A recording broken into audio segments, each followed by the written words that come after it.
Welcome back to the Mindful Presenter Truth series. Truth 31.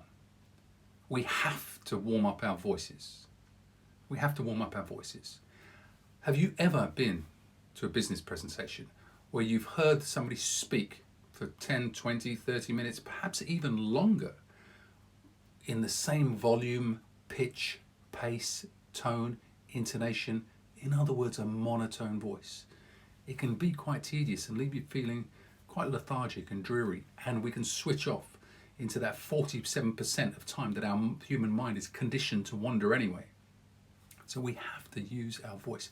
We have this incredible gift. It's like an orchestra. We can make so many different sounds in so many different ways with this voice, but most people ignore it and neglect it and think that the voice is just something that's reserved for theatre or drama or singers, that kind of stuff.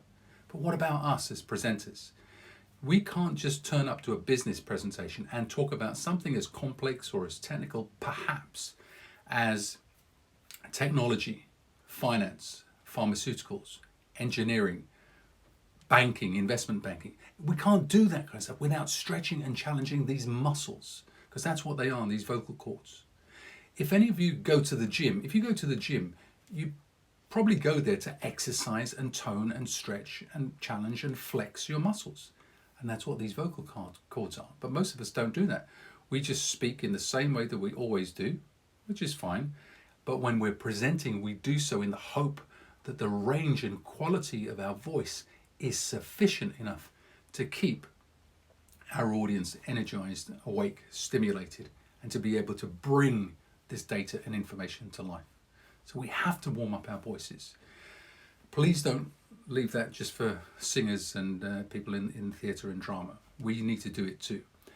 One of my favorite TED Talks is from Julian Treasure. He created a TED Talk called How to Speak So That People Want to Listen. It's a fabulous talk. I encourage you to watch it. It's had nearly 44 million views. That's a lot of views. A lot of people have watched that. And it's worth watching. The reason I share that with you is towards the latter part of this talk, he gets his audience to stand up and to do some vocal exercises to demonstrate how simple but powerful this can be as a tool. I'm going to just take 2 or 3 of these exercises from Julian. I'm sure he won't mind, not that I know him. So this is the sort of thing you can do. It sounds strange, looks crazy, sounds crazy, but do it a few days before an important presentation. He'll do something like this. Bop, bop, bop, bop, bop, bop, bop, bop. La, la, la, la, la, la, la, la, la, la.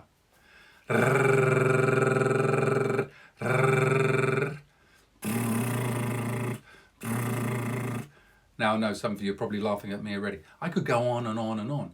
These are just examples of things that we could do. That's just a snippet of what you could do. If you don't do that, then another thing that I recommend that I do when I have an important presentation coming up is I get myself some content. It doesn't matter what it is. It just needs to be words.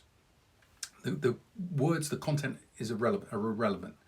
But what I'll do is I'll read that out in lots of different ways. I'll read it as loudly as I can, as quietly as I can. I'll read it slowly and pause for 2 seconds after each sentence. I'll read it as I'm really angry as hell. Sometimes I'll read it as I'm really excited, really passionate. I'll read it in a nurturing, caring voice. Because what I'm doing is I'm stretching and challenging and nurturing this gift that I have. It's an orchestra. Why not use it? Even though I'm not in theatre or a singer. I have no intention, by the way, of doing any of that stuff when I go to present as a business presentation. That is theatre, that is drama. I wouldn't do that. All I'm doing is giving myself the gift of restoring this incredible tool that we have, this orchestra.